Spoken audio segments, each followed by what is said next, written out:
आज हम लोग चर्चा करेंगे फ्रांस में अभी हाल ही में हुए राष्ट्रपति चुनावों के बारे में, जिसमें इमैनुअल मैक्रों को पुनः जीत मिली है।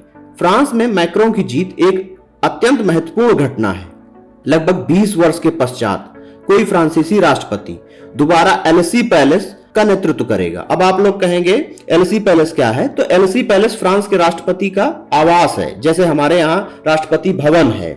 कुछ लोग यह भी कह रहे हैं कि 1965 में डिगाल की जीत के बाद मैक्रों ही ऐसे राष्ट्रपति हैं जिन्होंने अपने नीतियों के बल पर दोबारा चुनाव जीता है। वो डिगाल ही थे जिन्होंने फ्रांस में 5वां रिपब्लिक स्थापित किया था और यही रिपब्लिक आज भी जारी है। कई मामलों में इमैनुअल मैक्रों आधुनिक समय के पहले ऐसे राष्ट्रपति हैं जिन्होंने विदेशी और घरेलू नीतियों के हर पहलू पर अपने 5 साल के कार्यकाल के बाद एक बार पुनः लोगों का विश्वास जीता है। लेकिन इतनी बड़ी जीत के बाद भी यह पहली बार है कि राष्ट्रपति चुनाव को लेकर फ्रांस इस तरह बटा हुआ है। उनकी प्रमुख विपक्षी नेता मरीन ला पेन थी, जो कि घोर दक्षिणपंथी नेता है। फ्रांस में राष्ट्रपति पद के चुनाव में प्रक्रिया अपनाई जाती है। उसके अनुसार कोई भी उम्मीदवार जो 50% से अधिक वोट प्राप्त करता है वही विजयी होता है। मैक्रों ने लगभग 58.55% वोट प्राप्त किए, तो उनकी मुख्य विपक्षी मरीन ला पेन ने लगभग 42% मत प्राप्त किए हैं। चुनाव के नतीजे के बाद फ्रांस में कई जगह आगजनी व हिंसा की घटनाएं भी सामने आई हैं, क्योंकि इस समय फ्रांस में मैक्रो विरोधी एक और तो दक्षिणपंथी नेता हैं जिनका नेतृत्व मरीन कर रही हैं, जिन्होंने फ्रांस प्रथम का नारा दिया था और वे प्रवासियों को बाहर निकालने व फ्रांस के यूरोपीय यूनियन व नाटो से बाहर होने की भी बात करती रही हैं। साथ ही कुछ समय पहले तक वे रूस के साथ संबंध सुधारने की भी समर्थक रही हैं। हालांकि यूक्रेन मुद्दे के बाद उन्होंने अपने स्टैंड को काफी बदला है। दूसरी ओर कट्टर वामपंथी नेता हैं जो मैक्रों की कई नीतियों जैसे प्रवासियों और मुसलमानों के प्रति अपनाई जाने वाली नीतियों की आलोचना करते रहे हैं। वहीं मैक्रोन को एक मध्यमार्गी नेता माना जाता है। उन्होंने फ्रांस के मूल्यों की रक्षा का वचन दिया है। उनका कहना है कि वे फ्रांस में धर्म और राजनीति को अलग करने वाले कानून का सख्ती से पालन करवाएंगे और चरमपंथ व आतंकवादी घटनाओं से निपटेंगे। उन्होंने यूरोपीय यूनियन का समर्थन किया है और रूस के मुद्दे पर वे अपनी बात खुलकर कहते रहे हैं। हालांकि अभी देखना होगा कि वे आगे क्या नीतियां अपनाते हैं, क्योंकि मैक्रों की आने वाली चुनौतियां काफी बड़ी होने वाली हैं। अब यदि हम देखें कि इस चुनाव में प्रमुख मुद्दे क्या रहे हैं, तो इस चुनाव में एक मुद्दा था कास्ट ऑफ लिविंग का।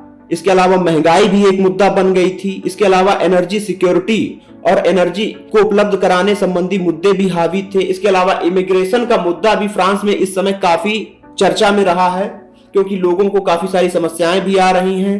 कुछ लोग इसके समर्थन में हैं तो कुछ लोग इसके विरोध में हैं। और उनकी प्रमुख विपक्षी मरीन ला पेन तो इस मुद्दे पर अत्यंत सख्त रुख अपनाने के पक्ष में रही हैं। इसके अलावा रूस यूक्रेन जैसे मुद्दे भी हावी रहे हैं। हालांकि मैक्रों ने अपनी जीत के बाद न्यू एरा की बात कही है और वे सबको साथ ले चलने की बात भी करते रहे हैं।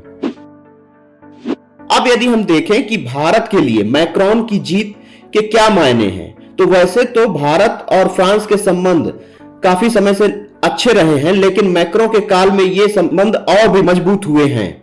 भारत फ्रांस के बीच 1998 में जब रणनीतिक संबंधों की नींव पड़ी थी, तभी से दोनों देशों के रिश्ते मजबूत हुए हैं। हर क्षेत्र में रिश्ते प्रगाढ़ हैं। इनको अगर हम कुछ पॉइंट में देखें तो वो हैं, आज भारत और फ्रांस हिंद महासागर में लगभग साझा दृष्टिकोण रखते हैं।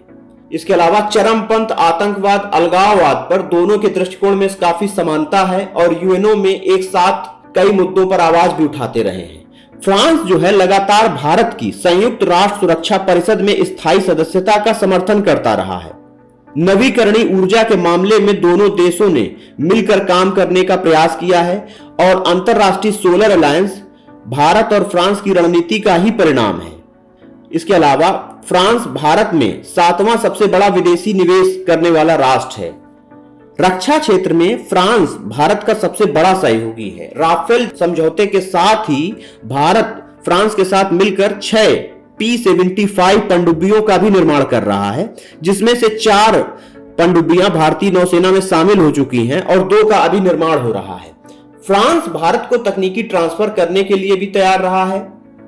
अब यदि हम देखें तो वैश्विक कूटनीति के संदर्भ में फ्रांस कई मामलों में अन्य यूरोपीय देशों की तुलना में भारत का सबसे बड़ा सहयोगी है, क्योंकि एक ओर फ्रांस ने पाकिस्तान के साथ अपने रक्षा संबंध पूरी तरह समाप्त कर दिए हैं, तो वहीं फ्रांस के चीन के साथ उतने घनिष्ठ संबंध नहीं हैं जितने कि जर्मनी के हैं।